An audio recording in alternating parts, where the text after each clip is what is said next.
Venus Project TeamSpeak Seminar, May 27th, 2012. This lecture is about 33 minutes long. It is the second half of the one we did last week. It's on expectations and predictability.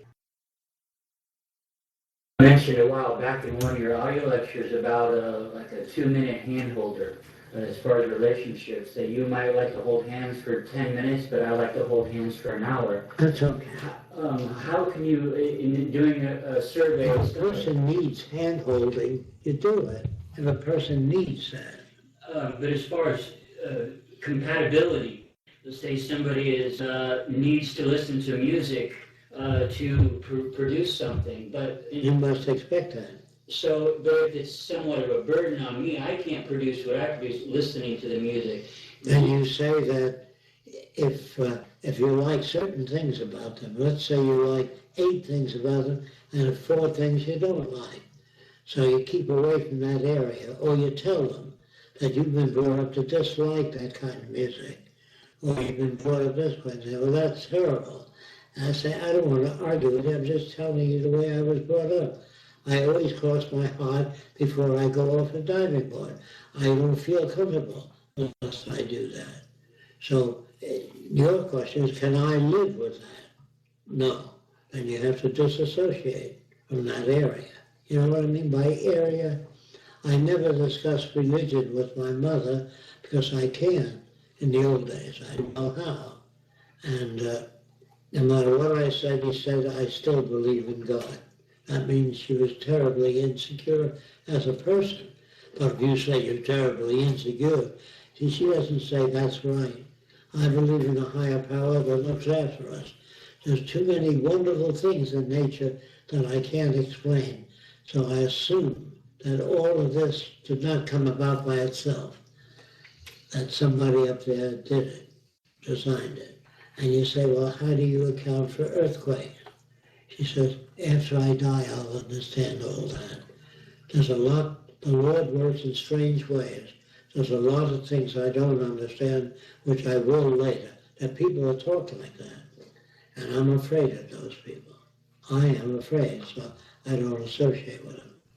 I'm afraid of people that hope the world will become better. I'm not afraid of people that make bridges and overbrace them so that they won't cave in. That's the kind of thing. Or designing fireproof buildings if you don't want kids or anybody else to be burned in a fire. And then if you study nutrition, you know that certain foods and certain things are cancer producing. And then it's your job to tell them from what you've read that that thing that you eat all the time produces harmful effects or damage to the kidney. And say, that's about, you've done all you can do. That's all you can do. If they continue to do that, the next question is, can I live with that? I suffer, so you have to leave. But if you can live with it, and they eat bologna and salami, and they get cancer of the intestines after 10 years, that's probable. You know what I mean? Should you be nice to them and hold their hand? Yes, if they need hand holding. I should have listened to you. Well, that's after the facts. Can't do anything. But if you hold their hand, they feel more comfortable. Laying on of hands for some people relieves pain. If you're sympathetic, if they're dying and they say, do you think there's a God? It's what you think that counts. That's all I think there is. I think I'm going to be with the Father. Say yes. Don't talk to them if you're an atheist. If they're on the way out, you don't want to depress them. To say, I think it'd be flowers and beautiful gardens waiting and no earthly problems. Because that's what they want to hear. And so they hold you and say, thanks. God bless you. But you got to understand who you're dealing with. Now, some doctors have just committed an operation or performed an operation. They say, do you think he'll now live with less pain? You say, I've done all I can do. It's now in his hands. Have you ever heard that? The recovery is in his hands. Yeah. So if he drops dead the next day, well, that's what the Lord ordered. All I did was the best I know how. But people that believe in God, if you're a doctor, they say, do you think he'll recover completely? It's better to say it's in his hands, because they won't understand. I did the best I can, not knowing how to suture certain intestinal problems. I did the best I knew how. Whether it's good enough or not, I'll let you know in a month or two. You can't talk that way to normal people. Normal means they're going to get mad at you. What do you mean you didn't know how to suture? What do you suggest? Well, they can't suggest anything, but they put it in your hands, and they thank God. It seems so mixed up. If a doctor repairs a broken finger, it's off at an angle, he sets it right, you say, thank God. If there was no doctor around, the finger would be crooked all the time. So you thank the doctor. Well, you can thank the doctor with God's help. If you need that, hold hands with people that need it. And cater to, if you care about the people. Otherwise you say, I can't do anything about it. You can't be rational with people. You can be as rational as they permit. You know what that means? If you're looking for rationality, you may get hurt. Whatever they do is what they do. If a person spits, I know a guy, when I was a kid, his son was run over by a Mack truck, really crushed. And he used to stand on the corner yelling at all trucks that went by the rest of his life. He mentally could not accept that. So he used to stand on the corner yelling at every truck that went by. That's insufficient tools to handle the problem. Yelling at the trucks doesn't make them any safer. But if he designed a proximity unit so the truck dropped a canvas bag when it came out and picked up the kid, I would say that's better than yelling at the trucks. But the reason I don't like religion, because people don't have any tools to work with. The church says it's in his hands. When the Lord calls, he calls you. It has nothing to do with what age you're at. So the minister learns to say, didn't you enjoy the 7 years that God gave you that child? Then the Lord took him back. He liked him. So he gave you a wonderful child for 7 years. You should thank him for that. He could have taken it away right away. If they don't come up with stuff like that, they can't maintain the congregation. They say, look, the kid got run over by a Mack truck. You accept it or you don't. Or a guy gets going to another church. If the minister talked that way, he wouldn't be in business very long. Whatever happens is the will of God.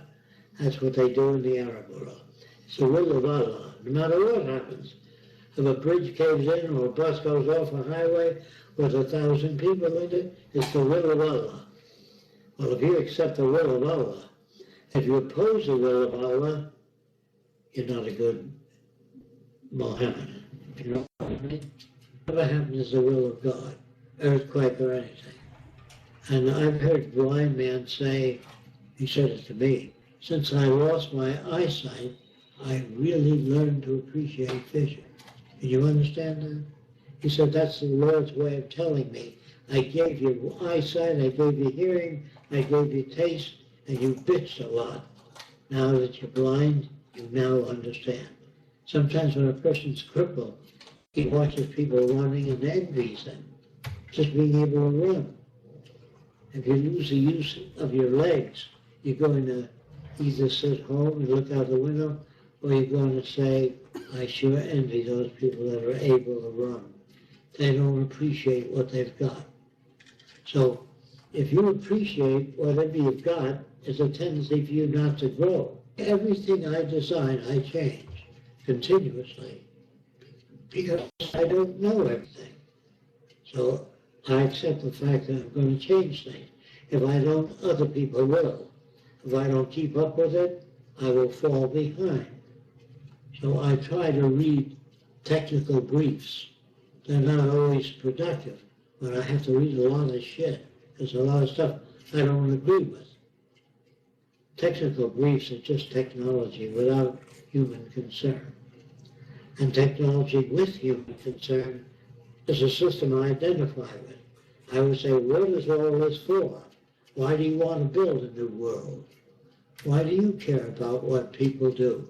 If it's the will of Allah, they do whatever Allah wants them to do. You can't change it. You can't change human nature. There's a tendency then to give up if you can't change human nature. Why bother with school? Why bother with ethics? Why send your kid to church if greed is normal, part of human nature? Ask them why they send their kid to religious school. Because it can change human behavior. That's why. You want your kid to be moral and ethical, you're not going to get it from the atheist club because they don't deal with that. You understand? Okay. Are there other aspects you want to discuss? You have an expectation and you're disappointed. It doesn't go your way. What are tools to help ease the pain or to eliminate I the don't know what he'll do. I don't know what she will do under those conditions. When those conditions occur and she does what you call the right thing, then you know. But you don't know what different people will do under different conditions. Do you think you know what I mean? Instead of going to a prescription drug or picking up a bottle of alcohol or whatever we have. Those are the tools that people have. Give them new tools. That you didn't make the world. That things grow, bugs grow, worms eat people. When I was a kid, there was a song called Avus. I don't know if you ever heard of it. They put you in a big black box and cover you up with dirt and rocks. The worms crawl in, the worms crawl out. A big fat juicy one goes into your mouth. We used to sing this as a kid, and that modified me in many ways. And I saw that in dead cats. The worms would do all that coming out of their eyes and everything else. And I said, if I ought to see things like that. If I don't see things like that, I always have glorious pictures of the world. I avoid stuff like that. Do you know what I mean? The real world is whatever the hell it is. If in the Arab world the guy beats his wife 3 and 4 times a day, if that's normal in that culture, when you go to the Arab world, you didn't go there. You weren't sent there by anyone to undo that. But if the Arab world said, we're tired of beating our wives, we don't like the practice, can you do anything about it? So while I've studied human behavior, I'll try to do what I can. So if the guy only beats his wife once a week now, you say he still beats his wife, that's good rather than 4 times a day. It means you've done something. The trouble with us, we look 100% change in people, and that's irresponsible thinking. So if a guy beats up his kid 3 times a day and now he beats him once a month, you're doing good for that guy. If the guy said, I've been a rob, thief, and a murderer, now I only steal occasionally, every 3 months. If I see something I like, I'm very careful and then I steal it. But they've done something. But if he still steals, you get mad at him as though he's been doing it all the time. People grow in increments, you know what that means? Little by little. So if you find degrees, the guy says, if I don't know something, I look it up on the website. That's better than asking my brother-in-law what he thinks, unless his brother-in-law is a student of human behavior. But if you ask your cousin that's older than you, what do you do in this case? That isn't the best information you can acquire. If you read books on human behavior, you're more apt to get better information than what's going to come out of your brother-in-law or your dad. And the Bible says, honor thy father and mother. So I tried this on a priest. I said, my mother hates the Catholic Church. She's a Catholic. And she spits every time she sees a picture of the Pope or anybody else. And should I honor them? And the priest becomes confused. Because most parents, he projects, work in behalf of their children. They work in behalf of their conditioning. If their children don't do the right thing according to their standards, the strap will do it according to their father's standards. So you have to give people tools. I used to teach my kids, if the building catches fire, wet a blanket, put it over you and try to run out the door. Or if it's smoky, crawl on the floor because smoke rises. And my wife would say, what are you telling him those terrible things for? I hope they're never in that situation, but that's the best I can do, giving them tools for that situation while I'm teaching them whatever else I know. Do you understand that? Now, sometimes people live in a criminal neighborhood and they can afford it and they have bars on all the windows. So if it catches fire, they can't get out either with the bars on the windows. To keep the thieves out, it keeps them in. Unless there's a gadget they turn and the bars fall off from the inside. Do you understand what I mean?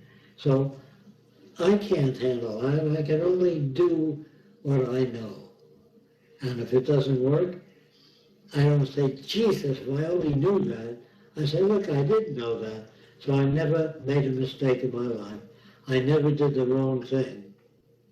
And if I knew the right way, and I told her deliberately the wrong way, then I know that I don't know how to use my tools properly. I'm still projecting. And if a person says 4 things that I like, I project all kinds of wonderful characteristics in that person, which they may or may not have. So it isn't another person that hurts you. It's your own projections. Do you understand that? Do you have trouble with that? The tools are whatever works. If I say, the Lord took my son because he was lonely, and the child was a beautiful child, and he wanted that child in heaven. I say, the Lord knows what he's doing. Thank you for the 7 years you've given me that child. There are people like that accept because they really believe in God. Not too many, but there are people like that. And so whatever the Lord wants, I have no right to complain.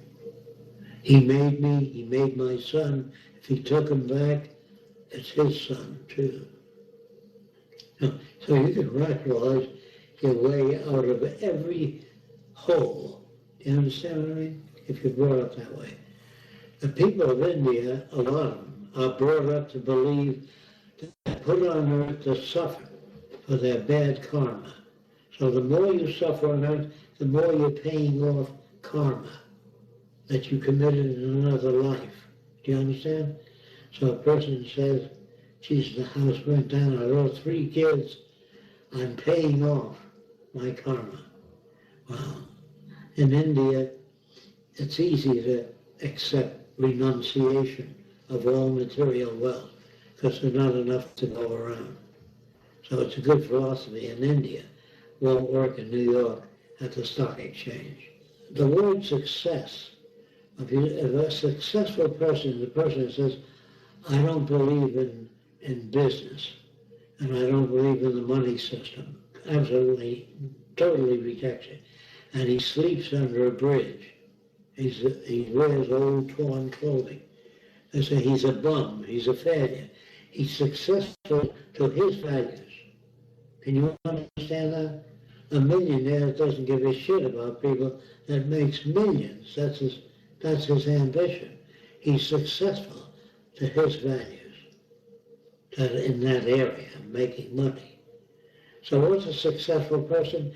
Any person that has a philosophy that lives that way is successful to their values, not necessarily to life. If people he meets don't agree with him and he spits, he's troubled. He doesn't have the proper tools. But if he looks at them and says, well, they have different value system, and they don't spit, like a Jew spits at a swastika, or the German gets a lump in his throat. He feels sympathetic to it. So I would say that all behavior is shaped by culture. And if you have the means to change it, you do it. If you don't have the means, you try to find it. If you find yourself projecting, say, boy, I sure projected a hell of a lot into that person. Facing the truth is very difficult. It's much easier to say they fucked up. get mad at them. They're always consistent with their background. You know what that means? Okay. Everybody is consistent with their background. There are no good or bad people. There are people you can't identify with, so you don't associate with them. If their values are too different than yours, you're going to have trouble. So if you're able to turn their values around at a course, saying 5 years from now I'll be able to relate to that person perfectly well. If you, from experience, you can determine that it may take 5 years or 2 years or 1 year. Sometimes it takes one session. If the person's really looking for an answer, if you provide that answer, they can in one session remember that the rest of their lives, if they're ready for it. If they respect their own opinion, it may take time. Because when you take away a person's values, they lose their identity. If you're a Lutheran, I take God away from you and leave you in midair. Say, what makes forest fires? What makes it? You're left in midair. But if you meet those needs that a person has, and you tell them if they can't let go of God, that man has free will. He can choose this or that. It's up to what you choose, if that's where they're at. You can't hit everybody with the truth. Sometimes doctors do. They say, you've got cancer and you got about 3 months, so wrap up your affairs. Well, the person gets hysterical. So, no, you must be wrong. Go to another doctor, he says the same thing. You got about 3 months to live. Wrap up your affairs. But if you say, doctors are only interested in your money and you never know. But if you keep a positive attitude, you're apt to live 5 years or 10 years. The person would rather listen to you than the doctor says you got 2 months to live. Do you understand that? Depends on how badly damaged the person is. And if you do have a positive outlook, you could live longer. There are many cases where a person was dying in a hospital and the son was far away in another country. And it would take him a week to get back, so the guy would live another week because he expected to see his son. So your attitude can preserve life longer. And when a person says, do you believe in diet? Not entirely. If you ate the best food in the world and your pet dog got run over by a Mack truck, you might throw up. What happened to the good food? It isn't the good food, it's your attitude plus what you eat. You understand? If you have a very negative outlook, the whole world is fucked up, they're all stupid, they'll never learn anything, then you hurt yourself. Even though you eat organically selected food, you hurt yourself. If you accept the reality out there, not in your head, if lightning hits a tree, you can say, the Lord didn't want that around. Or you can say lightning hit the tree because it was grounded. But you don't get mad or glad. You ask yourself, can I do anything about it? No, I don't know enough to do anything about it. Then you must accept whatever occurs, unless you learn how to do something about it. Do you know what I mean by do something about it? Make a scale, make a device, come up with a dietary formula, a way of easing pain. Well, that's what I mean by do something about it. And there are many religions that do not believe in easing pain. If the Lord didn't want you to have pain, you wouldn't have it. So pain is there for a reason. And if you give a person narcotics and they don't feel the pain, you're putting bad karma up front. He's still got to pay off. You're interfering with his payments. Do you understand? If you're brought up that way. So you got so many things you're contending with. You do a survey, if they're metaphysical, get the hell out of the picture, because you can't do anything. But if you hope for the best, there are many people that do, and they are comfortable in all their lives, and they believe that the Lord was looking after them. And they only wonder why there are poor people out there, because the Lord knows what he's doing. They're not poor for nothing. They're poor for a purpose. So you can rationalize your way out of being sympathetic or caring, you know what I mean? By saying, if the Lord wanted to be wealthy. That's why I believe in the Lord. He gave me a Cadillac, a yacht, 2 wonderful children, and a wonderful wife. I don't know why the Lord picked on me, but thank God. You know, it's pleasing to not have to carry the burden of the world. When there's an earthquake in Japan, they say, well, because that they worship the wrong God. That's why. So I didn't make it, and that's a Japanese problem. Now, I come to Japan to bring them the good book, the truth, Christianity. There are people who do that. They go to different countries to bring God to them. That's why they're suffering so much. In Haiti, because the blacks are promiscuous, they worship false gods. That's why they're suffering so much. I would say they lack information, certain types of it, or they lack the resources to make it happen. Resources means education, whatever the hell is lacking. But I don't look at a person that says, today's my lucky day, knock wood. I look at them as victims of culture, not bad people. I don't see any bad people. Can you understand that? Now, it's much easier to get mad at people, get angry and yell, rather than keep it inside.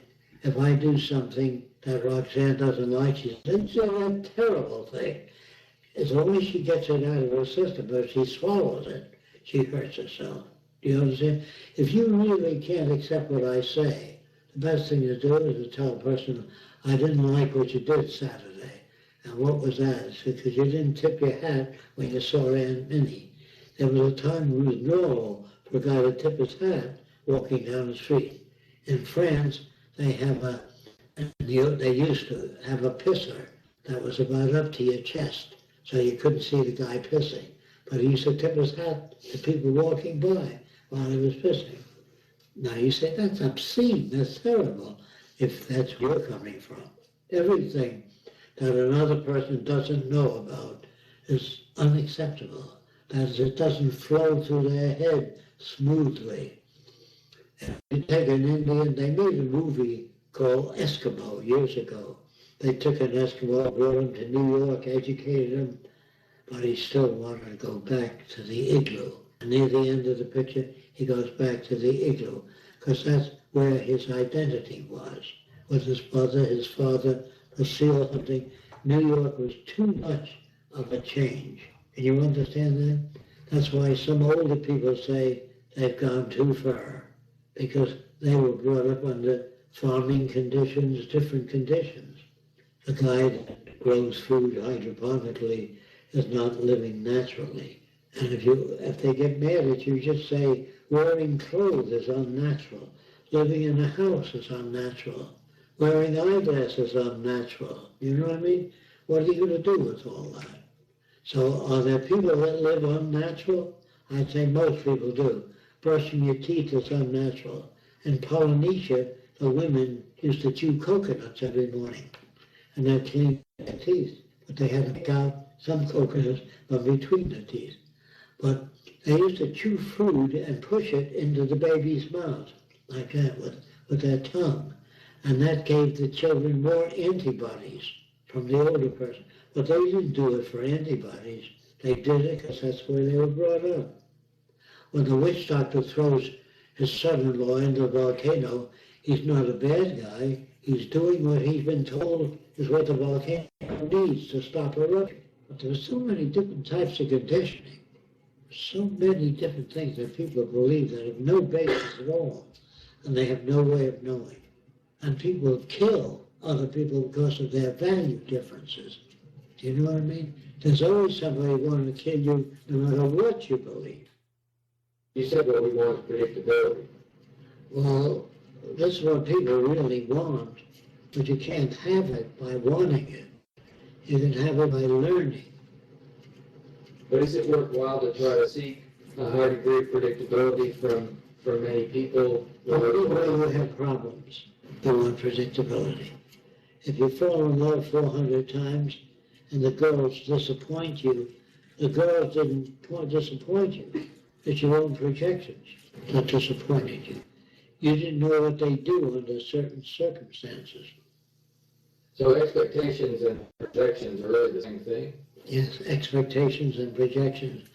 Unless your expectations are based on technology. When you mix certain chemicals together, you're going to get a phone. You know what I mean? That's not projection. That's experience. Most animals, they will project sometimes, animals. But most animals depend, if you don't run after the other animal and kill it or hold its throat until they die, they're easier to eat. They move around while you're eating them alive. It seems that jackals don't learn that. They eat the animal just while he's still alive. But some animals kill the animal first. It's not that they don't want him to suffer. They find it easier. And some animals tear the fur away, or feathers, before they start biting, because the feathers interfere with the taste. And no animal says, maybe that poor pigeon I ate has a family to go back to. They don't think that way. A respectable person is one that acts in accordance with the dominant values. So I can't respect anybody. They act in accordance with the dominant values. He's our king, he is. You know, that's the dominant values. I don't respect a king. But in the old days, a man was appointed a king because he fought in a battle and he killed a lot of the enemy. So he was the king. But the king's son did nothing, but he inherits the kingdom. He's called a prince. And in my school books, the prince was always the hero.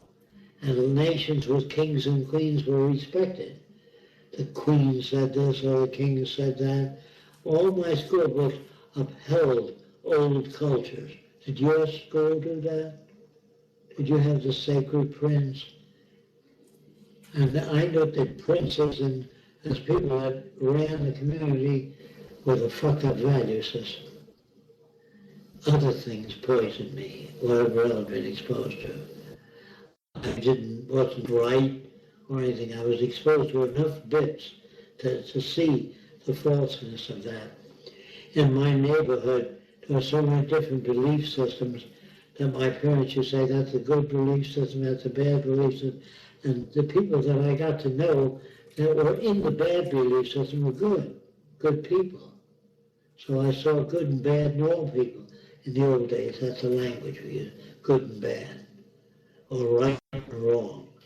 But the real world was contradictory to what my parents taught me. So did I lose respect for my parents? My concept of respect changed.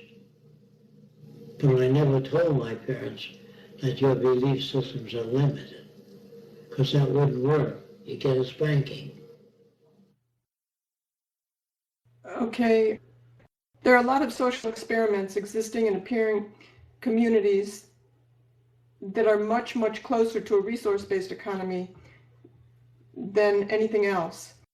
How can we use these initiatives to help the transition? Can we enter existing communities and transform them to be more like a resource-based economy? The real effectiveness of any system is after it's installed. We can't do that in a transitional system. Do you think we could approach existing communities and introduce the resource-based economy? Yes, you're going to attempt to do that, but it cannot be manifest until it's installed. So you're talking about any community in itself wouldn't be a resource-based economy? Exactly that. Yeah. It would be a transition step, though. Yes. Does anybody want to take the next question? I can. Sure, go ahead. Are the experiences from initiatives such as Marina Leda, Transition Networks, Towns, or Porco della Energia Renewable important for the Venus Project? I'm sorry about the reading of this. Important for the Venus Project, or are they going in a completely opposite direction? I volunteered to take this question because I actually did a little research about the places that the question was mentioning, especially the Marina Leda. Just one second. I would say that the question is, I would say, a bit extreme when it comes to that they're going in a completely different direction. Marina Leda is a community that is based on a plot of land that is 25 square kilometers. There's 2,700 people there. It's actually an agricultural town, and workers do get paid, even though they get paid the same wage. It's 47 euros for a 6.5-hour working day. They had an unemployment rate which is considered quite low. Out of the 2,700 people there, 130 were unemployed. But that actually constitutes a 4.8% unemployment rate, which, for those of you who are not aware of this, is actually a high unemployment rate. And other things like, well, they do actually get paid for, they do pay actually to get medical health in the hospital and stuff like that. I wouldn't say from TVP's point of view that they are going in a completely different direction. I would say that they, as Roxanne mentioned a minute ago, that it can be a transitional phase. But I would say that these towns, these agricultural towns in general, they are based on labor, meaning that the people who live there work and produce their own goods, let's say, and services. And this cannot really be compared to a resource-based economy, because the necessity, or let's say this compulsory labor, is actually taken out of the equation. So I would say they're doing the best they can in order to facilitate the transition in their own way, in their own ideology. Thanks a lot for that. Why didn't Jacque Catron work closely with you after you left Bensonhurst? I have read his books, and it seems that Catron had very good knowledge on the resource-based economy. I think he would have made a valuable member of the Venus Project. Perhaps he would have. I don't know. I was gone for years when I left New York, so I don't know what he followed through on. He did a lot of good work after you stopped seeing him in regards to spreading these ideas and these values. Yes. He, well, you did have a membership with Socio-Cyberneering, but not the Venus Project. But Jacque Catron stayed in very close touch with Jacque while he was alive, right up until he died. So, and we saw him a couple times since I knew Jacque 35 years ago in California and in Venus. So he was always trying to help this direction and always trying to help Jacque, essentially. But we didn't have a type of organization set up like we do now. Right. But I think he was one of the few of the kids that Jacque changed a great deal, that really followed through more so, helping to spread these ideas than anyone else. Yes. Would you say? Anybody want to take the next question? I can go as well. Yeah, I'm not sure what this article is, so if anybody has read it. The article is basically Richard Stallman's, let's say, comment. I would place it more in terms of a comment rather than any kind of official statement towards the principles of the Zeitgeist movement.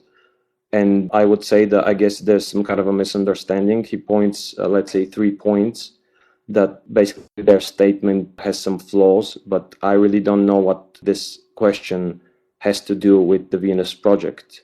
As far as I can say, that Stallman has missed out on a lot of information, maybe due to that reason, maybe due to the reason that he actually concentrated on the Zeitgeist movement's agenda and principles rather than actually go directly to the Venus Project. The first thing he mentions is that the variety is too big of goods and services that are provided in the system. Thus, a computerized system that kind of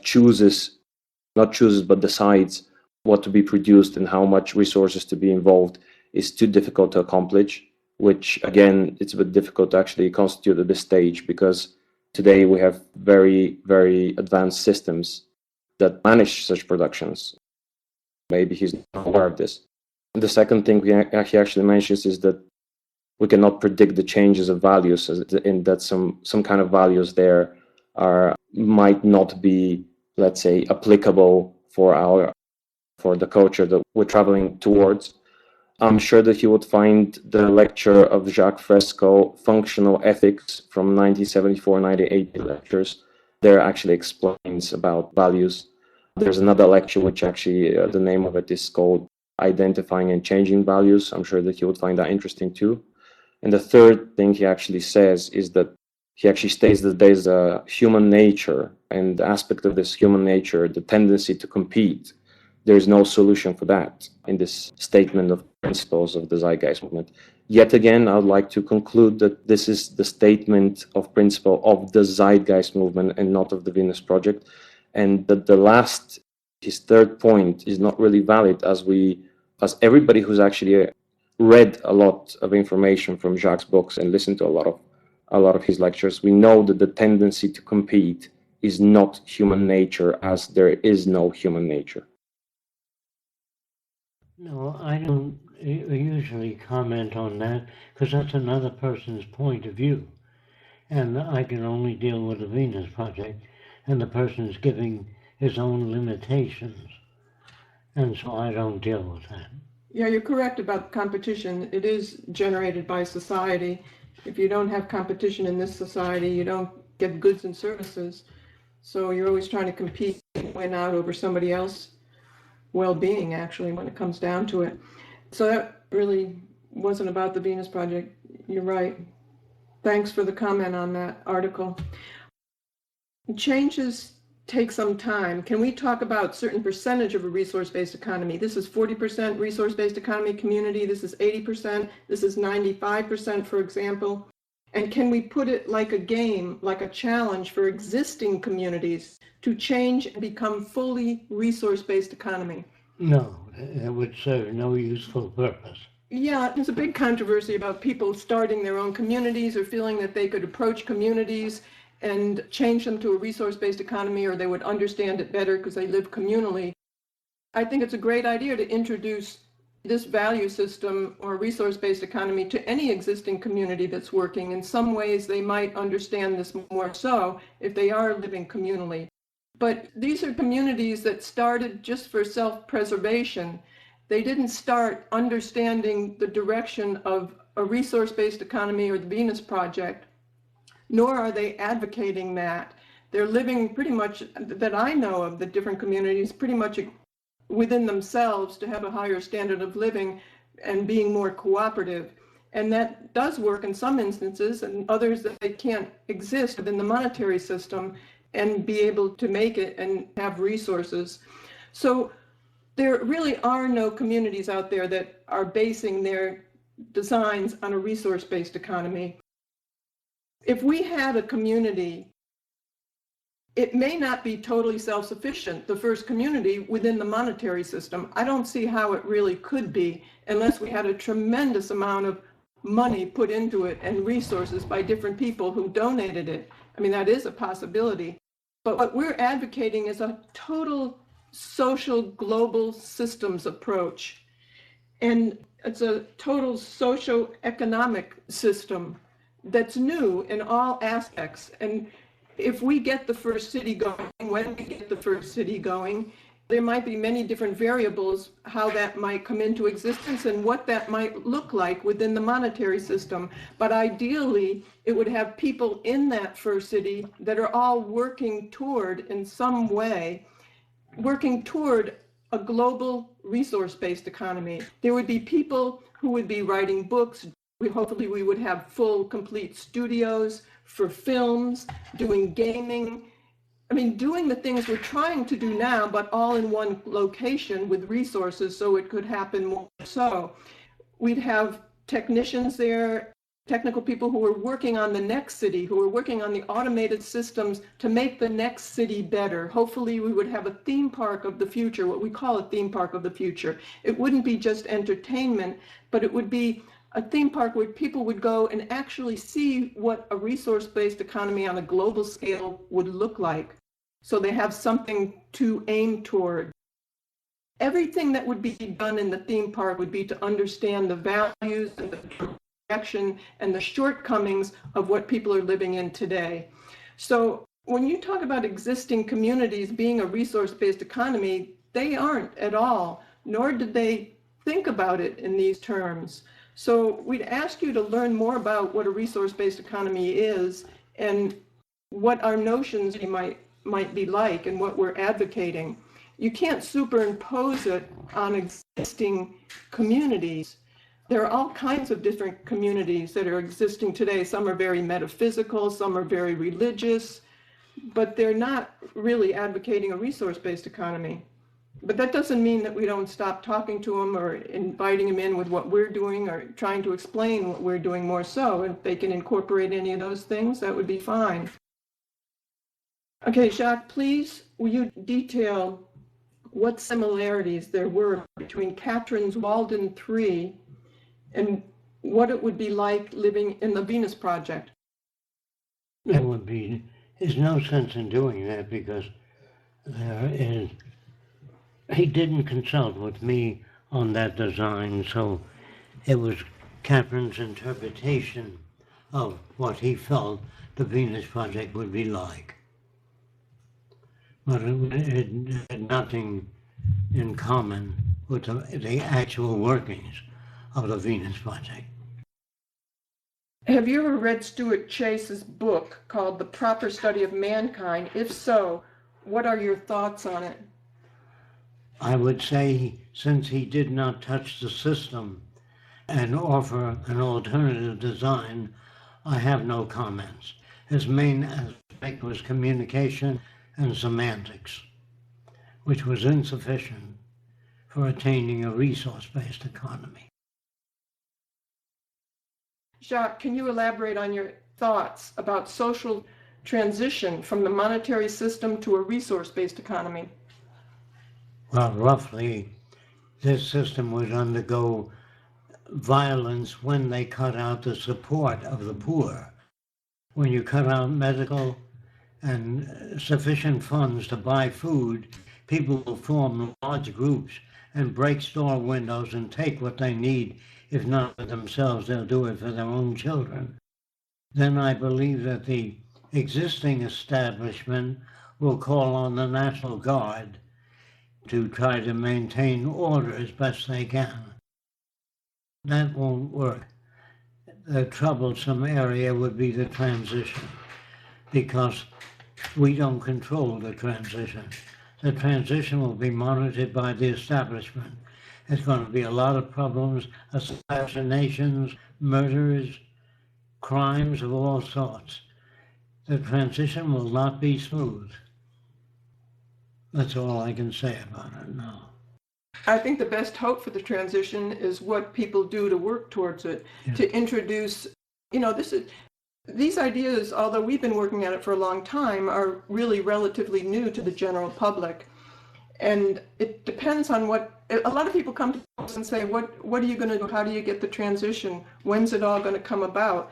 But as we always say, we have no money, we have no power. It depends on what everybody else does. If you want to see it happen, then you have to work towards it. Otherwise, I can assure you, nothing's going to happen. So it just depends on who we meet and who other people get to introduce this to, and how much people work at it to try and introduce it to the public. I'm sorry, I see the transition as very bumpy or rough, because most people are not that familiar with it. They don't know what to advocate.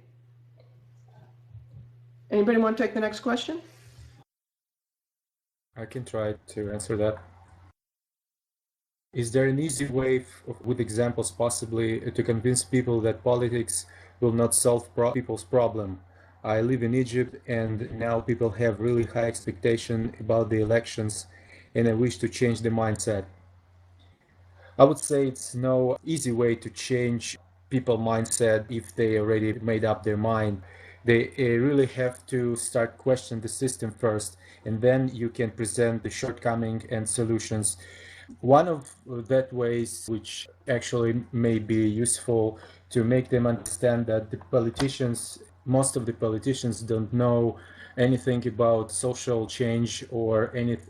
They not contribute in social development at all. Just Jacque always talk about it. Just approach the politician and ask them specific question: how to improve life of people, how can produce more food, how to make transportation safer. They don't have any answers for that, so that maybe show there if they're competent in to be decision makers.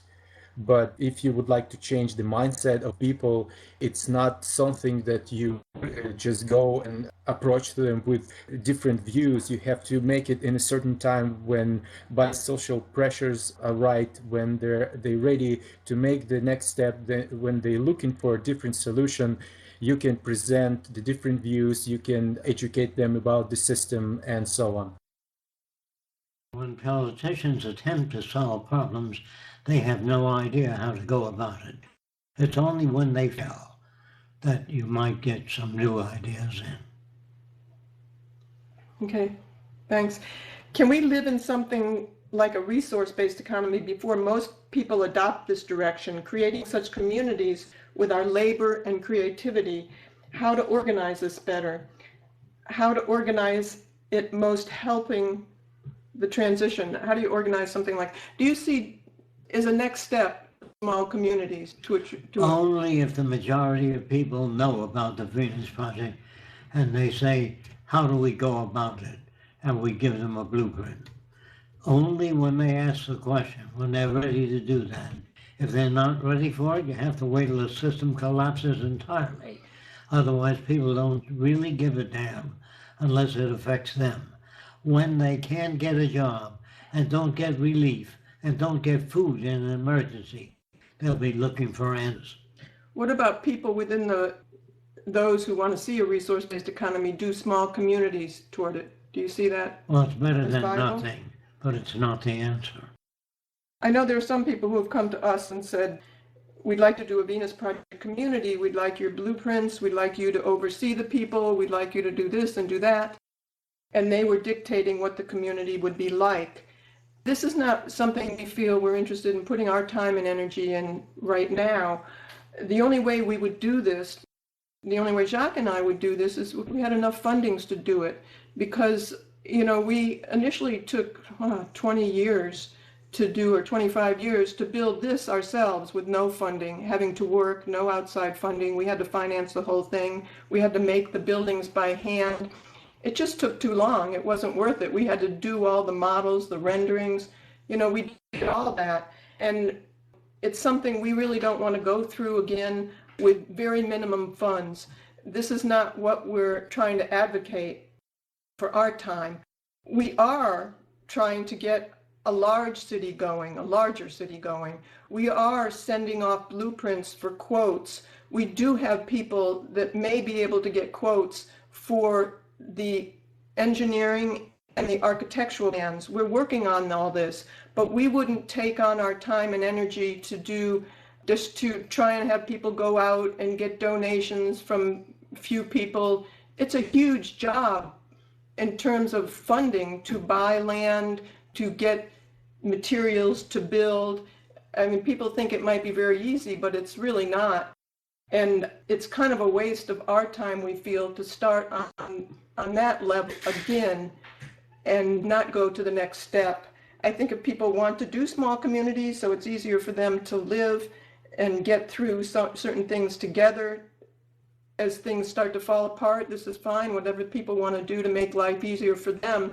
But if you had a nice little community and you were living well and sustainably and making your own food and doing pamphlets on a resource-based economy even, and the things started to fall apart, people are going to invade your little community. It's really a global situation, and we're trying to reach out globally and internationally and make products that would reach the general public, not so much a community that lives to themselves. That's right. Some engineers I talk to are frightened that mass use of geothermal power can cool the earth and cause disaster. What do you tell them?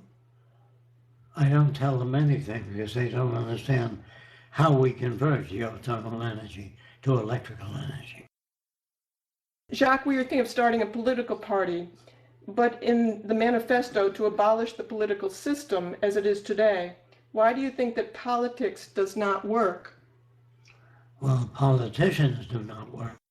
You need technicians to change the world, and they have to be a member of the Venus Project. The technicians have to follow the Venus Project's procedures in order to make it work. In other words, the technicians will be assigned different projects, building of schools, cities, etc. But it has to be under the directive of the Venus Project. Otherwise, you're going to have each city a little different. It's not going to work. A lot of times people want to come up and do a political party and advocate different values in the Venus Project. That's fine. Any way you can get these ideas out there would be fine, but politics as it's set up today, it doesn't go anywhere. It only serves those who put them into power and those who have differential advantage in the system. It's not there to help people at all. Anybody want to take on the next question? Okay, we'll take this question. It's hard to understand the question there. Right, it is hard to understand the question. I think they're saying it's something, I'm just guessing, that as the world rallies on economy, poverty, debt, if they're becoming more educated about this, what can you say about this? Is this the beginning of the transition? No, only if they advocate a system and describe how that system works. Without that, it won't work. They have to read the book the best that money can buy, and then ask the questions. They're asking questions without knowing enough about the Venus Project. This is a major problem. Do you think that this is the time when things are falling apart in the world, though? Collapse? They still have to become familiar with the Venus Project, otherwise it won't work. Yes, it's like in Egypt. Things collapsed there. They got rid of a person who was running the country, but they got some other group that's even worse, that it's more detrimental to people and more abusive. So if they don't have something to advocate, That's right. it won't work. Have a blueprint to improve the direction and performance. You have to have a whole staff of engineers, chemists, construction people, contractors who understand the direction, who will participate and carry out the plans of the Venus Project. Okay, Jacque, here's one for you. Did you ever become distracted by girls when you were a young man developing your knowledge on the world? Did you try to minimize romantic relationships in order to work on developing your knowledge? No, I never did that. I always try to teach people whatever I had to offer. This goes for girls and my friends. I try to introduce them to the best information I was able to accumulate at the time. Did you try to minimize romantic relationships so you could develop your work? I don't know what a romantic relationship is. If they understood the direction, they joined with me and would try to instruct others in the methods. This is Roxanne. What did Carl from these early tapes, I guess the 70s and 80s, because I mentioned Carl gave us some of these tapes. He attended lectures. What did he do with his life? Did he work? Did he spread the ideas? Yes, he does work, but he spends most of his time, he would say, learning new things. He gets very interested in reading books and traveling, and he still comes up here quite often and attends some of the tours that Jacque still gives. And he did try to spread the information the best he can. He always is very verbal and talks to people wherever he is. He lives in Miami still. Okay, this is for you, I guess, Jacque. When you were designing things many years ago, as you were growing up, were there ever times where you were unemployed and had difficulty surviving day to day? What sort of coping mechanisms did you use during these financially difficult times? I'm still working on the design of systems of how to put up buildings more economically and how to reach different people that had value systems that were very different than the Venus Project. I still worked on methods for trying to reach people. I never stopped doing that. But you would also, as I remember you talking about it, also be working on different things that interest you, different devices that were That would assist in the building of the Venus Project. right. And there were times when you went broke and you'd have to sell off everything in your lab, right? And that's not unusual. I expected that. Yeah. Just to get money to survive. Yes. And a lot of the things you were working on were so different than the general technology of the day that it's nothing you could sell. It was not commercial work that I was doing. But then Jacque would make little gadgets and things just to sell. So he could go back into his lab and work on the things he found were more interesting. Yes. Okay, any other questions? Jacque, in Walden 3, Katrin talked a lot about events that happened during the Bensonhurst years regarding your development. Are these events fictional or true? You read that book a long time ago. Yes, most of them. They were fictional. Well, many events are, some of them are true, some are fictitious. There was a lot of nonsense in that book too, Yes, wasn't it? yes. It's just, yeah. Differences in methodology was one of the main points that split the Venus Project and the Zeitgeist movement.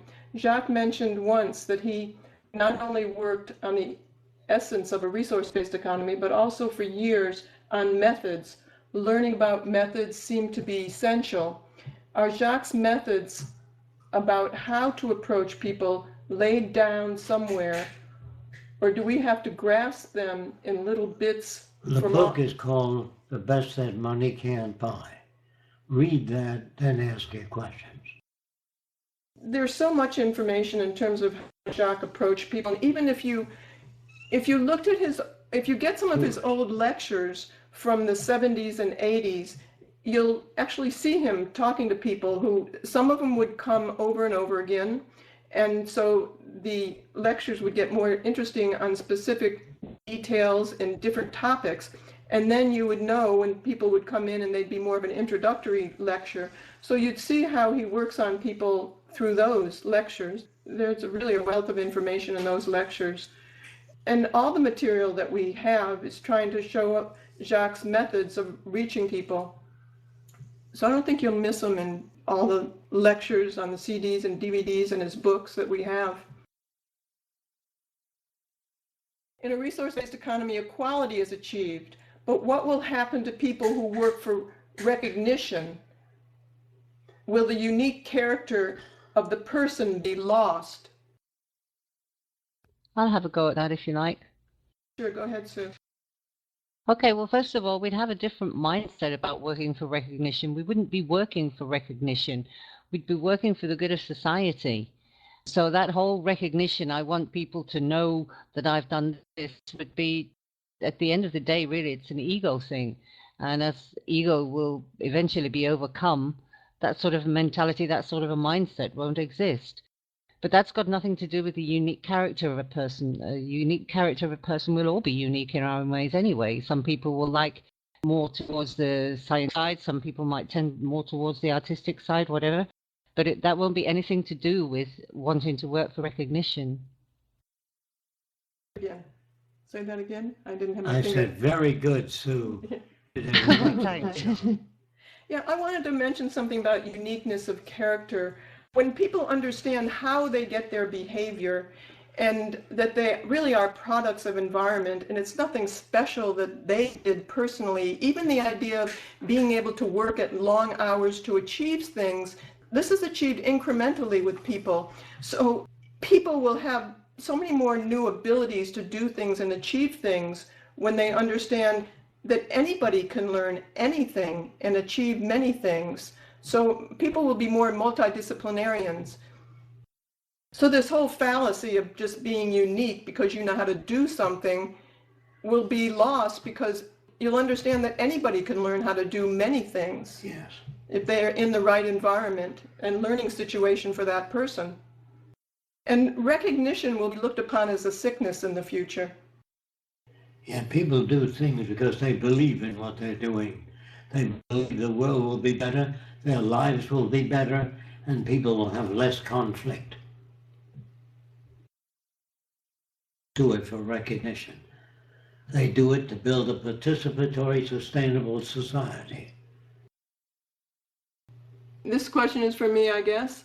Okay, my question is more for Roxanne than it is for Jacque. I've heard Jacque say that he's not really worried that he's not getting older, I guess that he is getting older, they meant to say. There are much more important things to worry about. And I know that Roxanne has been working with him for a long time. Does Roxanne feel that she can follow through with Jacque's plans for a resource-based economy alone? Sorry for my English. Well, I don't think I'll be alone at it, and nor can Jacque follow through on this alone. So, you know, I've learned a lot from him in 35 years, and I know how to do a lot of things technically as well. We have all his material that we've documented very well. There's no way I can stop working toward this, so I will do whatever I can at the time with, I'm sure, a lot of people's help who are still, you know, who are helping us now. We couldn't do this without everybody's help at this point either. It's not going to come about with just Jacque alone or just me or Jacque. Right. There's no way you'll be alone because there's going to be all of us here as well, you know, so we're going to be there right by your side. Absolutely. Yeah, and there's no way I think I could do anything else. You know, once you get past a certain point of understanding certain things, you can't go back to Jesus, or you can't go back to trying to make money and improve your own lifestyle. That becomes very empty after a while, even though you need money to exist, but achieving that is not an achievement that's interesting. Yeah, your well is poisoned. That's right. I'll have a go at the next question if you like. Okay, great, sir. Okay. The question is, the fact that I have not consumed bananas during the last month doesn't mean I will not want bananas the next month. Surveys should be used to anticipate people's needs, so people would be expressing their will and the management would have to accommodate those needs, as long as there are resources to do it. Isn't this a voting process? Well, basically, the whole thing about the supply and demand would be very similar to what a supermarket or a store does today. They don't go out and ask people, next month will you be wanting to buy bananas or apples? They just do a general survey and there will be more or less enough for everybody. And let's be honest, if it's bananas, then you're not going to buy it one week you don't need bananas. But it's the same sort of system as we have now for the shops, just on a very much larger scale. So it's not a voting process, it's a survey process, and there will be abundance anyway. There will probably be more than enough. Close enough, so. Yeah, it's good. How can we best support the movie project now? I guess if you know anyone in the field, or if you want to send out information to people that you feel might identify with the Venus Project and what the movie is going to be about, you know, this is what I'm doing a lot. I'm sending out to people who I think, actually we're hearing from different people. We're following through on that. But a lot of times when I see somebody I think might identify with this, I try and get in contact with them. Not always successful. I seem to have more success when people are reaching out to us. But it's very important to try and contact people and let them know about this. And the question goes on, if we can make videos and translate materials or talk to people, would that help bring about the movie sooner? Yes, I'm sure it would. By all means. Yes, please. So that Jacque could be alive for the building of the first city. Yeah, that's what we're working towards. Yes. Can you hear me? Yes. Yes. How to become a valuable specialist for resource-based economy, just multidisciplinarian, and how to just technical specialist to work on production automation and science or some other useful things, just how to gain useful experience now, because we can't get many specialists in a short time. We just need to begin preparing now. Okay, I would say learn as much as you can about this direction first, so you know what to advocate, especially the best that money can't buy, or if you can make it to the tour here on Saturdays, but then learn anything in the scientific fields. People ask, what do we do to help the Venus Project? What should we study in school? We always say the physical sciences. And there's so many things online, there's so many things all over the place.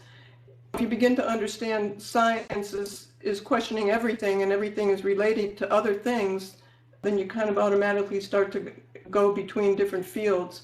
But just learn as much as you can in the physical sciences, whatever interests you.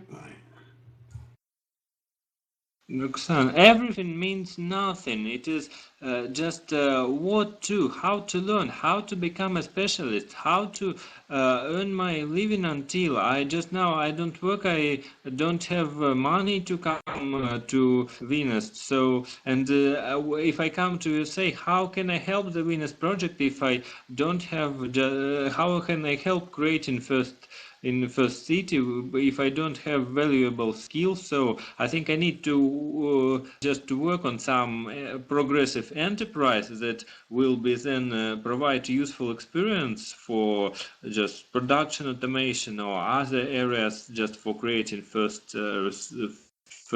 city or something like this. Yes, anything related to the physical sciences, as we said, will be related to the things that we need for the development of the first city, and a knowledge of the Venus Project and the direction of a resource-based economy. So anything you might be interested in relation to the physical sciences, science and technology. And once you become skilled at some particular field, you will be assigned a different project. You have a list of assignments that people can join up with, and we'll call upon you. No, we have a database of professionals, over 3,000, But we are going to have another database of other people's skills other than just professional, and people what people are interested in too, so we can call upon them. But actually we're working on a new website so other people we can change and update our website more easily. Andrew had handled all of that on our last website, but he has gotten so busy that he can't handle all the changes and the things that we need. So other people now are interested in helping with that, and creating a new website will be easy to get around, and we will have that other database on there as well. It's very important for me to feel that what I'm doing is useful. It's something beneficial for the world, for the society. So, and after I came across this direction, resource-based economy, just I can't do anymore the job I consider useless. So I can't go just trading some useless things. It is if I do so, I feel very bad. I need something. I need just to work. I need to earn my living somehow. But I need to understand that this work, what I do, it really changes the world positively. I won't agree on anything less, but I don't understand just what to begin with. I just how to and I just intend to migrate to USA or to other, or just to warmer climate and to USA also for some time. And I don't just understand what to begin with, how to become a valuable specialist that valuable worldwide in different countries. Just how to begin even. Okay, go ahead. You go to school and you become an architect or an engineer. If you study mechanical engineering or automation or computer science, you can help. Yes, and if you get books on what the methods of science are, what science is and what the methods of science, the different methods are about, right? Then that's useful too. Any technical field, you'll be useful. I have finished Polytechnical University in Krasnoyarsk. This education is bullshit, and it very slightly corresponds to reality. I am learning MIT 6.002x online course, Electronics and Circuits. It is much better than this education. It is just much more lively, so much more practical, I would say. So, but also education, it is just knowledge is only a possibility of power. Power is in applying knowledge to something. Just knowledge you don't apply, they very quickly you lose them very quickly. So, and in fact, in Krasnoyarsk, there's I don't know what production is really modern, because most plants they just go outdated. I don't know. It is just not demanded. Many specialists just they don't know what to do, just because there is no modification, and one by other plants close and so on, and how to if where to get practical experience. I just want to say this. Are you looking for a specific thing that will be suggested or could be suggested to you that you would be doing for the next 20 years, and when the time comes that you would directly be able to help with the building of the first city or the realization of the resource-based economy? Are you looking for a specific thing? Yes, or several specific things. Just Jacque told that we need multidisciplinary specialists. Surely you need to begin with something one, but just then to develop in different direction. But I even don't know how to begin with. Well, I don't know, maybe Jacque or Roxanne can interrupt me here, but I don't know if anybody can actually tell you what specifically you can study or educate yourself with. And then in 20 years, this particular subject would 100% be needed. As far as I understood from Jacque and Roxanne, you know, most applied sciences, most physical science, science and technology in general, you could pick something up that you like the most, doing the most, meaning you get enjoyment in spending many hours on this, and become, as people say, professional on it, or basically have in-depth knowledge about this particular subject. What you just said is correct. You do that, and the more you know about any given subject, the easier it would be to give you different assignments. We have one question here. How does the creator fit into the theory of the Venus Project? It doesn't. We have no understanding of that. I don't know what you're referring to. That was just a question, I think. We'll take this one last question. Zachary wanted to ask a question. I don't know if he's still there. Hello, everyone. Hi. Hi. Well, first I'd like to introduce myself. I'm Zach. I'm training to be a co-POC for California, and I'll start a chapter in downtown Los Angeles, maybe work with the movie production and get some celebrities on board.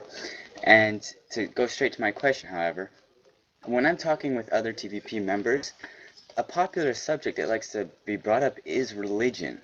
And my response is always that it's not a smart idea to talk about that at this moment in time in the society we live in, as we want to get more people on board, no matter what their little minute idiosyncrasy opinions are. And some subjects would, I believe, would just be more productive not being spoken about. I was wondering, since a lot of people listen to Jacque, if what his opinion was, and if what kind of policy when it comes to discussing religion or not he would rather disseminate. Jacque says, well, if you can't handle religion, the religion aspect of it, if you have trouble with people, then stay away from it and deal with other things that you have in common with them that they can understand until you have practice taking that on with some people and have some success. If you study the Venus Project, you'll find out that its final conclusions are everything that the Bible states. It's a brotherhood of humanity. Yes, tell them the similarities. It's everything that religion talks about, but it's... We convert to a way of life. We convert to a working reality, I usually mention. So you can start with the similarities that way. When it comes to TVP members discussing religion with possible new members, how can you tell them to be an effective judge of their skill when it comes to that topic before they... Because it seems like they want to talk about it zealously. Well, it depends on how effective people are in regards to that. If you find that you're becoming argumentative, then you're just trying to hold a position and the other person's trying to hold their position and you're not really getting through to them. Read the book. The best that money can't buy. Yeah, you can read. Different chapters in there. No, he's talking about religion specifically. We talk about it. Right, you could get some tools from the book, you know, The Best That Money Can't Buy. There's a lot of tools in that dealing with religion as well. Could I just make a little comment there, please? Anytime. Okay. One thing that I have noticed is that sometimes people get rather keen to start ridiculing people who believe in religion.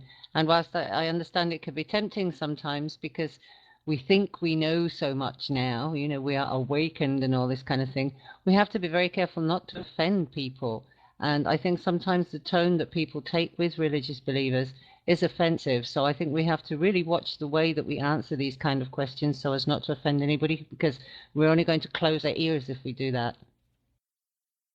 And I would like to add to that also, you can find lots of in common points with religious people if they would like to implement their if they would like to implement the paradise on the earth and love and the compassion which most of the religion propagates and hold in the teachings. And you can just get with these similarities and maybe put aside some arguments before you can implement the resource-based economy. When people will start to live together, then we can explore other things. Right, all that is useful. Okay, so I just see I see it a high priority, educating TVP members to be cautious and do it right. Yeah, just use the Bible. Take the quotes out of the Bible which say that we all work together. If the Lord created the earth for everyone, then we ought to take good care of it and one another.